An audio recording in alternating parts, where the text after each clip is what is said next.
Hi, I'm Susan Stewart, and in this heirloom sewing tutorial, I'm going to show you how to do a pin stitch by machine. A pin stitch is a repetitive straight stitch with little stitches to the side, done with a large needle, and it opens up little tiny holes along the stitching line. It's a look that's similar, that mimics a hand sewn point de Paris stitch, but it's all done by machine. I like to use a base fabric that's 100% cotton or linen. Synthetic fibers don't work very well because they have too much of a memory and the little holes close up. And for this, I'm stitching to a fabric, like an applique hem or some kind of shape. It's good to have that baste stitched or glue basted so that the fabric can't scoot back and forth while you're stitching with that forward-backward stitch. I have a big needle in my machine. It's a 100 or 110, and that helps open up those threads and create the little holes. I'm using fine cotton thread so that I don't fill up the holes with heavy thread, and I'm using a pin stitch. Varies on different machines. I'm using a width of about 2 and a length of about 2.5, but that's something that you can play with and decide what works best for you.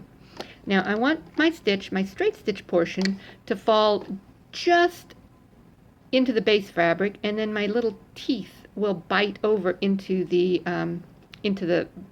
applique fabric.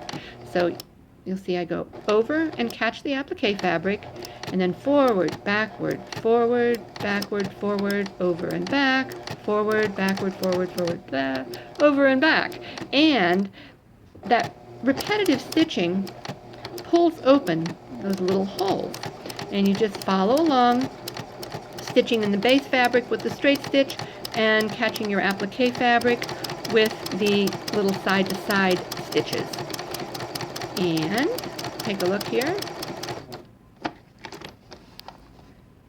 You can see that nice little row of holes that open up, and those will stay there. So it's a really pretty trim embellishment.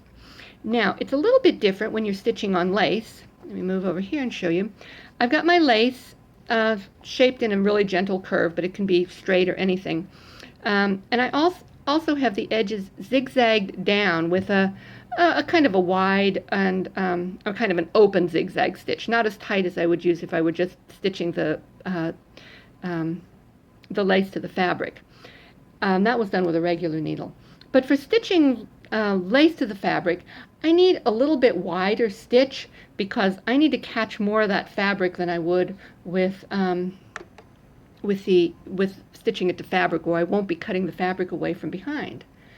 So I'm also going to mirror image my stitch, because before we had the little teeth pointing that way into the fabric. Well, in this case, stitching along this side, I want the teeth to point this way into the lace, and I want the straight part of the stitch just outside the lace.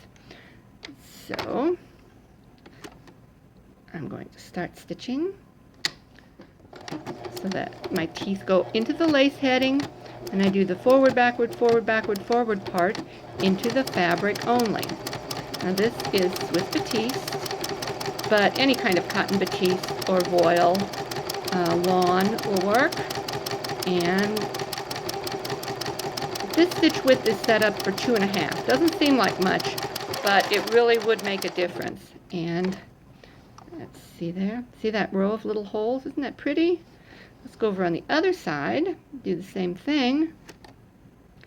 And I'm going to remove the mirror image because I want my teeth to point this way again. So I'm going to stitch.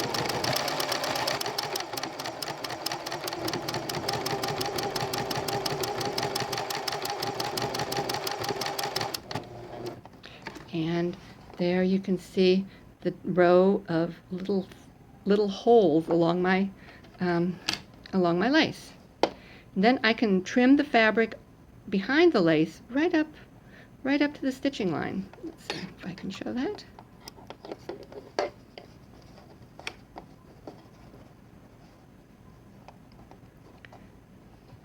So I can slide my blunt nose scissors, there we go, right up and trim very, very close to that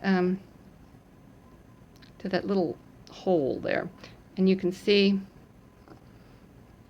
how nice that is, even on the back.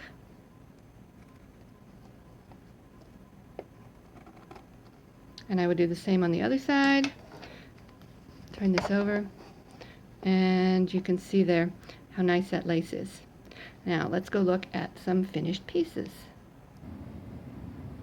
This is a quilt block that never got made into a quilt, but it's got a bias applique linen strip stitched down with pin stitching, and you can see those tiny little holes. I have this sitting over a wooden table so that you can see the holes a little bit better.